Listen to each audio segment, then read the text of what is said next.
नमस्कार दोस्तों, मैं जूनियर किसी वाला आप सभी का अपने यूट्यूब चैनल जूनियर किसी वाले में आपका स्वागत करता हूं।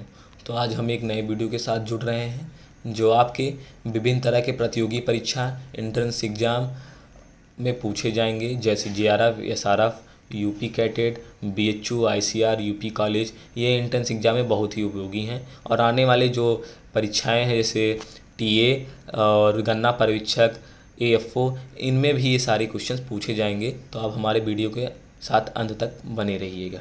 चलिए हम शुरू करते हैं।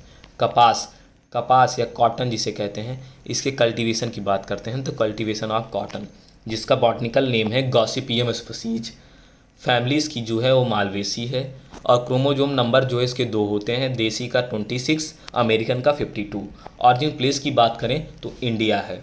इसके अदर नेम जो होते हैं वो सफ़ेद सोना, wild gold, king of fibre के नाम से जाना जाता है और इसकी जो संबंधित क्रांति है वो है सिल्वर फाइबर रेवोल्यूशन। जो कपास है वो C3 प्लांट होता है, ये भी आप ध्यान दीजिएगा। अब हम बात करते हैं इसका इन वर्ल्ड में एरिया क्या है। तो इंडिया पहले पे है, यूएसए सेकंड पे, चाइना थर्ड पे। प्रोडक्शन एंड प्रोडक्टिविटी की बात करें तो चाइना पहले पे है, यूएसए सेकंड पे, इंडिया थर्ड पे। इन इंडिया में अगर हम बात करते हैं तो एरिया में सबसे पहले पे महाराष्ट्र, फिर उसके बाद आंध्र प्रदेश, फिर गुजरात। प्रोडक्शन की बात करें तो इसमें भी पहले महाराष्ट्र, फिर आंध्र प्रदेश, फिर हरियाणा। अब कपास से संबंधित कुछ इंपॉर्टेंट क्वेश्चन हैं, अब ध्यान दीजिएगा। कपास की जड़ को हम टैप रूट कहते हैं। कपास की जड़ को हम टैप रूट कहते हैं। कपास की जो कुल होती है वो 20 प्रजातियाँ खोजी गई है, जिनमें से प्रमुख 4 प्रजातियों की खेती करने योग्य है। खेती करने वाली 4 प्रजाति को 2 समूह में बांटा गया है। पहला है देसी कपास, दूसरा है अमेरिकन कपास। देसी कपास का क्रोमोजोम नंबर 26 होता है, 2n=2, और क्रोमोजोम नंबर अमेरिकन कपास का 4n=52 टेट्राप्लाइड होते हैं। देसी जो कपास होते हैं वो डिप्लाइड होते हैं। और जो देसी कपास के 2 प्रजातियां हैं वो गॉसिपियम अर्बोरियम, गॉसिपियम हर्बेसियम, जबकि अमेरिकन कपास का है गॉसिपियम हिरसुटम जो अमेरिकन है और गॉसिपियम बार्बाडेंस जो इजिप्शियन है। भारत में विभिन्न प्रकार की कपासों का क्षेत्रफल है। तो चलिए हम बात करते हैं। जो हाइब्रिड है वो 40% में सर्वाधिक उगाई जाती है। Gossypium hirsutum 36%, gossypium arboreum 16%, gossypium herbaceum 8%, gossypium barbadense 0.2% या 2% की खेती हम करते हैं। अब हम बात करते हैं प्रजातियों के बारे में या वैरायटी। लोहित ये सबसे प्रसिद्ध प्रजाति है, यह गॉसिपियम अर्बेरियम की प्रजाति है। दूसरा है दिग्विजय, ये गॉसिपियम हर्बेसियम की प्रजाति है। फिर गंगानगर अगेती, बीकानेरी नरमा, महालक्ष्मी जो है वो गॉसिपियम हिरसुटम की प्रजाति है। सुजाता या गॉसिपियम बार्बाडेंस की प्रजाति है। ये प्रजातियां हैं, ये वैरायटी है। अब हम बात करते हैं हाइब्रिड वैरायटी की।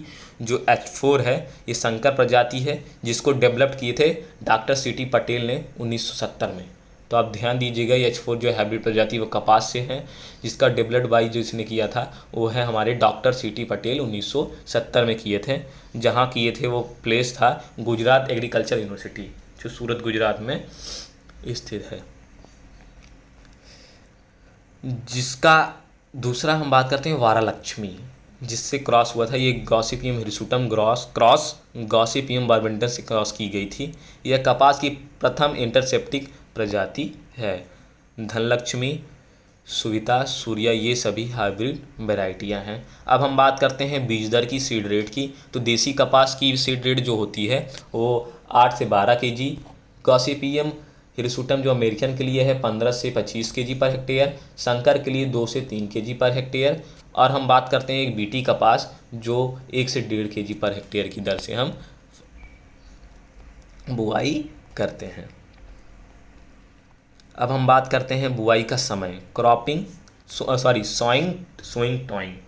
तो उत्तर भारत में मई का प्रथम पखवाड़ा और केंद्रीय भारत या सेंट्रल इंडिया में जून के प्रथम सप्ताह में जुलाई के प्रथम सप्ताह के मध्य हम बुआई कर देते हैं। ये रहा सोइंग टाइम।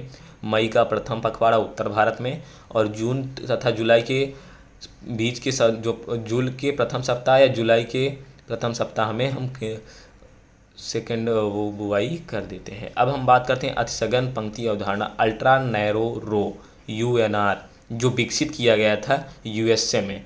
और यह जो बुआई है वो स्पेसिंग इसका जो होता है वो 19 इंटू 19 सेंटीमीटर होता है और इसमें पौधों की संख्या जो होती है वो 2,72,000 पौधे प्रति हेक्टेयर की दर से लगाए जाते हैं होते हैं मतलब।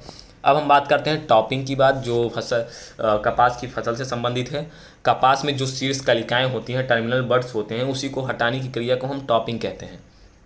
जो उसके टर्मिनल बर्ड नहीं है उसी को हटाने की, जो आप देख रहे हैं टर्मिनल बर्ड, इसी को हटाने की क्रिया को हम क्या कहते हैं, टॉपिंग कहते हैं। टॉपिंग का प्रमुख जो उद्देश्य है वो है सिम्पोडियम शाखाओं को बढ़ना तथा जो बॉल बनी हो उसका अच्छा निर्माण होता है। और हम टॉपिंग का जो समय है वो 80 से 90 दिन बाद डे आफ्टर सोइंग की जाती है। जो भी फसल लगाने के बाद उसके 80 से 90 दिन बाद हम टॉपिंग करते हैं। और पौधों की ऊंचाई जो होती है लगभग 1 से 1.5 मीटर होती है। अब हम बात करते हैं गिनिंग परसेंटेज। ये जो है कपास से, जूट से भी संबंधित है। तो कपास, अभी हम खेती पढ़ा रहे हैं, तो कपास के जो बाल में बिनौले तथा रेशे को अलग करने की जो क्रिया होती है उसके प्रतिशत मात्रा को बताना ही हम गिनिंग परसेंटेज कहते हैं। तो डिफिनीसन दिया गया है कि कपास के बॉल से बिनौले तथा रेशे को अलग करके रेशा या फाइबर के प्रतिशत को बताना ही गिनिंग परसेंट कहलाता है। गिनिंग परसेंट के लिए लिंड तथा बीज के कपास के अनुपात को हम दर्शाते हैं, जिसका फार्मूला है ginning percent equal to lint का वजन, कितना वजन है, और बीज का कपास का वजन इंटू 100। तो उस बेस पे हम निकालते हैं गिनिंग परसेंट। तो कुछ गिनिंग परसेंटेज दिए गए हैं, जिसके स्पीसीज देसी कॉटन, जिसका 36 से 42% सबसे ज़्यादा है, अमेरिकन कॉटन 33 से 38%, इजिप्शियन कॉटन 28 से 30% होता है। ये बहुत ही इंपॉर्टेंट है, तो आप ध्यान दीजिएगा इन पे। गिनिंग परसेंट पूछा जाता है, गिनिंग परसेंट क्या है और टॉपिंग क्या है, ये सभी क्वेश्चंस पूछे जाते हैं। सर्वाधिक लंबाई जो होता है वाला जो रेशा होता है वो गॉसिपियम बार्बाडेंस का होता है, 3.6 से 5 सेंटीमीटर। और सर्वाधिक मजबूत रेशे वाली जो स्पीसीज होती है वो गॉसिपियम हिरसुटम की बात होती है। ये रहा एक नया और क्वेश्चन जो बहुत ही इंपॉर्टेंट है कि कपास की गांठ का वजन कितना होता है। तो 170 kg पर होता है। 1 बेल ऑफ कॉटन जो होता है 170 kg। जूट की बात करें तो वो है 180 kg। और मेस्टा की बात करें तो वो भी 170 kg होता है। गॉसिपियम बार्बाडेंस का अन्य नाम जो है वो सूडान कपास, इजिप्शियन कपास। तो आप कंफ्यूज ना होइएगा, अगर कहीं सूडान कपास या इजिप्शियन कपास पूछा गया है तो आप समझ जाइए गॉसिपियम बार्बाडेंस का ये दूसरा नाम है। अब हम बात करते हैं वाटर रिक्वायरमेंट की। तो 70 से 120 सेंटीमीटर वाटर चाहिए। और क्रिटिकल जो इसके स्टेज होते हैं फ्लावरिंग और बॉल फॉर्मेशन होती है। फ्लावरिंग जो होती है वो 40 से 45 दिन के बाद आती है। अब हम बात करते हैं लिंट इंडेक्स निकालने का, कि लिंट इंडेक्स कैसे निकालते हैं। तो इसका जो फार्मूला है आप देख सकते हैं, यहाँ फार्मूला दिया गया है कि दानों का वजन माइनस गिनिंग प्रतिशत अपान 100 माइनस गिनिंग प्रतिशत into 100। Sorry lint index formula है कि 100 दानों का वजन माइनस गिनिंग प्रतिशत अपान 100 माइनस गिनिंग प्रतिशत इंटू 100। इस माध्यम से आप लिंट इंडेक्स निकाल सकते हैं। वैसे लिंट इंडेक्स ऑफ कॉटन का होता है 33%। रेशे की गुणवत्ता का मापन हम कैसे करते हैं, मेजरमेंट ऑफ फाइबर क्वालिटी। तो उसके लिए रेशे की गुणवत्ता के लिए रेशे का पतलापन देखते हैं, जिसको हम माइक्रोनेयर से मापते हैं। रेशे का मोटापन नेपिनेस से मापन करते हैं। रेशे की स्थिर लंबाई स्टीलोमीटर से मापन करते हैं। कपास रेशे की परिपक्वता हम एरियालोमीटर से मापन करते हैं। ये सभी इंपॉर्टेंस है, तो आप देख सकते हैं, स्क्रीनशॉट ले लीजिए कि रेशे की गुणवत्ता का मापन हम मेजरमेंट ऑफ फाइबर क्वालिटी कैसे करते हैं। अब रेशे का वजन, रेशे के वजन से हम रेशा का रेटिंग कर सकते हैं। रेटिंग कैसे करते हैं कि 3 माइक्रोन से कम जो होता है वो बहुत महीन होता है, वेरी साइन। 3 से 3.9 माइक्रोन जो होते हैं, मतलब मिलीग्राम जो होते हैं, मिलीग्राम माइक्रोन फाइन। फिर 4 से 4.9 औसतन वजन। 5 से 5.9 मोटा। और 6 से ज़्यादा बहुत मोटा। अब बात करते हैं मैन्योर्स एंड फर्टिलाइजर्स का। तो इसमें FIM जो है वो 15 से 20 टन प्रति हेक्टेयर की दर से डालते हैं।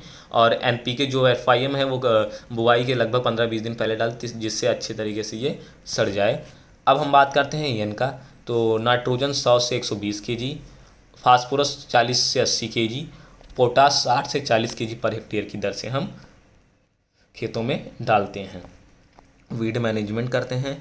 तो बुआई के पहले 50 से 60 दिन पर खरपतवार का ज़्यादा आक्रमण होता है, तो आप उसे नष्ट कर सकते हैं। उसके लिए वीड कंट्रोल के लिए हर्बिसाइड का प्रयोग करिए, बेसालिन @ 1 kg पर हेक्टेयर के, और ड्यूरॉन 0 @ 0.5 से 1 kg पर हेक्टेयर की दर से आप छिड़काव कर सकते हैं।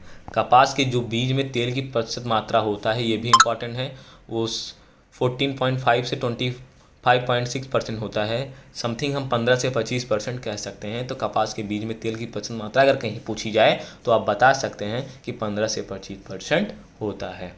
इसमें विभिन्न रोग लगते हैं, जिसमें जीवाणु झुलसा रोग, जल सड़न रोग, तो हम रोग के बारे में बताते चल रहे हैं। एंथ्रोकनोज, ये सब इसके बीमारी हैं। अब कारिकी विकार के बात में करते हैं, तो फिजियल डिसऑर्डर क्या क्या होते हैं। तो कपास की छोटी पत्ती जो सभी जगह पूछी जाती, कपास की छोटी पत्ती या little leaf of cotton zinc की कमी से होता है। तो आप ध्यान दीजिएगा कि कपास की छोटी पत्ती किसकी कमी से होता है, वो जिंक की कमी से होता है।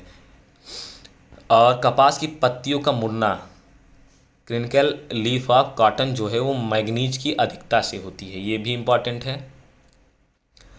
ट्रिक, कपास की बॉल सहित नई फूल होती है। अब हम बात करते हैं इंसेक्ट की, तो कपास में गुलाबी कीट लगता है और अधिक मात्रा में पत्ती बाल अधिक पौधों से अलग होकर नीचे गिर जाती हैं, जिसका प्रभाव यही होता है, जिसको हम कंट्रोल करने के लिए एमिसॉन @ 0.5 ग्राम्स के या एमिसा ग्रीन @ 100 ml को 1 लीटर पानी में मिलाकर बीज को ऊपर से हम स्प्रे करते हैं। दूसरा है जल सड़न रोग, जिसको कंट्रोल करने के लिए ये फंगस से लगता है, तो 0.2% का घोल बना के कार्बेंडाजिम का हम स्प्रे करते हैं। तीसरा है एंथ्रेक्नोज, ये भी फंगस से लगता है, तो इसके लक्षण जो है वो नर्सरी तथा बाल दोनों पे होता है एंथ्रेक्नोज का, जिसका कंट्रोल हम कॉपर कवकनाशी @ 2 kg पर हेक्टेयर से हम करते हैं। जैसा कि हमने आपको कारिकी विकार में बताया ही था। तो ये सब हो गया है अमेरिकन वाल्म में। तो ऐसे वीडियो को देखने के लिए आप हमारे चैनल को सब्सक्राइब करें, वीडियो को लाइक करें। धन्यवाद, मिलते हैं अगले वीडियो में।